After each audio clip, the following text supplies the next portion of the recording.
That episode was absolutely full of crap. I knew they were going to do something ignorant like this, some chicken stuff like this. After last week's episode, I knew without a doubt that they were going to be ignorant in this new season. I mean, the first season was great. The first rocked. The fights actually made sense. Like the Yakuza versus the Italian Mafia. That's understandable. But now, not only are they having stupid, unbalanced matchups, they're having some of the worst, absurd victories ever.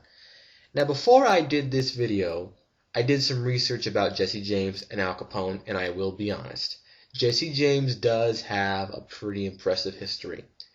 He started out as a guerrilla doing raids on Union territory and so on and so forth during the Civil War.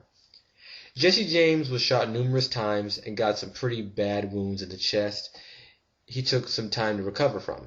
But the more I read about Jesse James and Al Capone, I started to see a delicate pattern here. Jesse James robbed banks in small shanty towns in the middle of nowhere with a ragtag group of Confederate vets.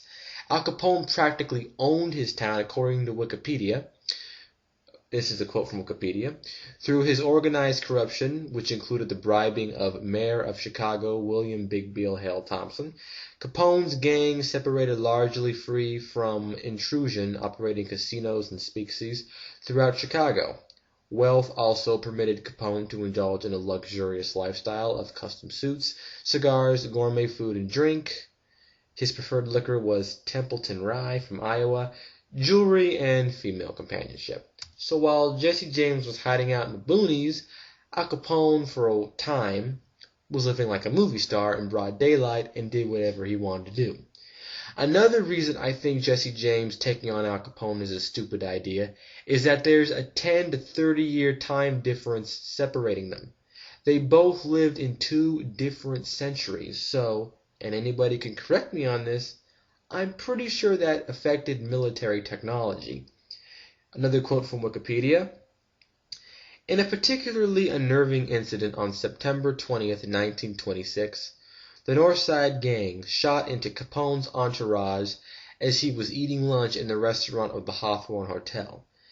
A motorcade of 10 vehicles using Thompson submachine guns and shotguns, and let me just repeat this, a motorcade of 10 vehicles using Thompson submachine guns and shotguns riddled the outside of the hotel and the restaurant on the first floor of the building. Capone's bodyguard, Frankie Rio, threw him to the ground at the first sound of gunfire and lay on top of the big fellow as the headquarters was riddled with bullet holes.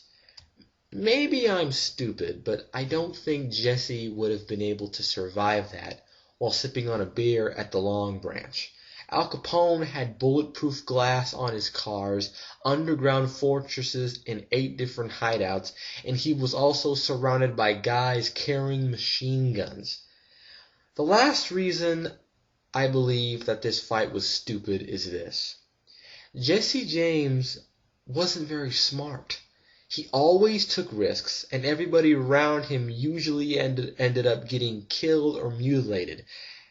And he was stupid enough to hand his coat and his guns to a guy he didn't know that well, who was already a lowlife, while there was a $5,000 price tag on his head, and then turn his back on the guy to clean a dusty picture. And then he got his head blown off. If Al Capone had even the smallest reason to believe that one of his guys were getting ready to screw him over, he killed him right then and there. The fact of the matter is this. Jesse James could not beat Al Capone because Jesse never went up against real competition. Al Capone fought in gang wars, almost to a daily basis. You want to debate? This is why I posted this video. But before the video clicks off, let me tell you what really would have happened. Jesse James would have probably done something stupid like charge headlong into town with guns blazing, and within 8 seconds their little horses would have been blasted to a pile of charred meat, run over, whatever. That's your Deadliest Warrior. I'm out.